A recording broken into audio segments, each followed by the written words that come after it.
Hello বন্ধুরা, আজ আমি বানিয়েছিলাম ছোলার ডাল খুবই সাধারণভাবে এবং খুব কম ইনগ্রিডিয়েন্টস দিয়ে। তার জন্য প্রথমেই আমি ছোলার ডালগুলোকে সারা রাত ভিজিয়ে রেখেছিলাম। তারপরে পরের দিন আমি রান্না করেছিলাম। ডালগুলোকে আমি প্রেশার কুকারে দিয়ে প্রথমে বন্ধ করে দিইনি, কারণ এই বলকটা আসা অবধি আমি অপেক্ষা করেছিলাম এই ফেনাগুলো আমি ফেলে দেবো বলে। তারপরে প্রেশার কুকারের মুখ আটকে আমি 2টো হুইসেল দিয়ে নিয়েছিলাম। দিয়ে নেওয়ার পরে চলো দেখি যে রান্নাটা করতে কী কী ইনগ্রিডিয়েন্টস লেগেছে আমার। লেগেছে তেজপাতা, গুঁড়ো হলুদ, গোটা জিরে, গুঁড়ো জিরে, আদা বাটা, কাঁচা লঙ্কা এবং শুকনো লঙ্কা। এই খুব সাধারণ কয়েকটা উপকরণ দিয়ে আমি ঘরোয়াভাবে রান্না করেছিলাম আজকে ছোলার ডাল। প্রথমে কড়াইতে তেল দিয়ে তেলটা গরম হয়ে গেলে একে একে গোটা জিরে, তেজপাতা, শুকনো লঙ্কা দিয়ে আমি ভালো করে তেলের মধ্যে ফোড়নটাকে দিয়ে নিয়েছিলাম।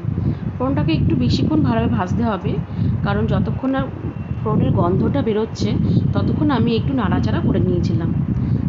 তারপরে দিয়ে দিয়েছিলাম আমি আদা বাটা দিয়েও কিছুক্ষণ নাড়াচাড়া করেছিলাম। যতক্ষণ না কাঁচা গন্ধটা আদার চলে যায় ততক্ষণ আমি তেলের মধ্যে একটু নাড়াচাড়া করেছিলাম। দেখতেই পাচ্ছ আমি আদাটাকে নাড়াচাড়া করেছি। তারপরে আমি দিয়ে দিয়েছিলাম গুঁড়ো জিরে, হলুদ এবং একটু জল দিয়ে ভালো করে মশলাটাকে একটু কষিয়ে নিয়েছিলাম।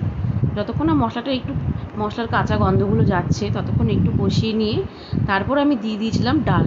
হ্যাঁ, বলে রাখি বন্ধুরা, আমি নারকেলটাকে ভেজে রাখিনি, কারণ আমি নারকেলটাকে এর মধ্যে কাঁচাই ব্যবহার করেছি, কারণ ভাজা নারকেল দিলে খুব অম্বল হয়। দ্যাটস ওয়াই আমি নারকেলটাকে কাঁচাই দিয়ে দিয়েছিলাম ডালের মধ্যে। এবার ডালগুলো দিয়ে ডালের মধ্যে একে একে কাঁচা লঙ্কা দিয়ে দিলাম। এবার আমি একটু ডালগুলোকে ফোটাবো। যতক্ষণ ডালটা একটু গাঢ় হচ্ছে ততক্ষণ আমি ডালগুলোকে একটু ফুটিয়ে নেব। দেখতে পাচ্ছ ডালটা কীরকম ফুটে উঠেছে। আমি প্রথম ছোলার ডাল রান্না করছি বন্ধুরা, তাই কিছু ভুল হলে আমাকে ক্ষমা করে দিও।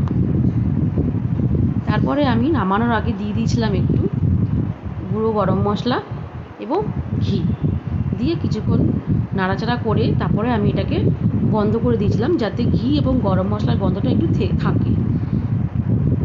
হয়ে গেছিলো আমার যথারীতি ছোলার ডাল রান্না, দেখতে পাচ্ছ। হ্যাঁ, আমি চিনি দিতে প্রথমে ভুলে গেছিলাম, যার কারণে আমি পরে নামানোর আগে চিনি দিয়ে নিয়েছিলাম। এই যে ফাইনাল লুক আমার ছোলার ডালের, কেমন হয়েছে একটু বলো, ভুল ত্রুটি হলে ক্ষমা করো। Thank you for watching.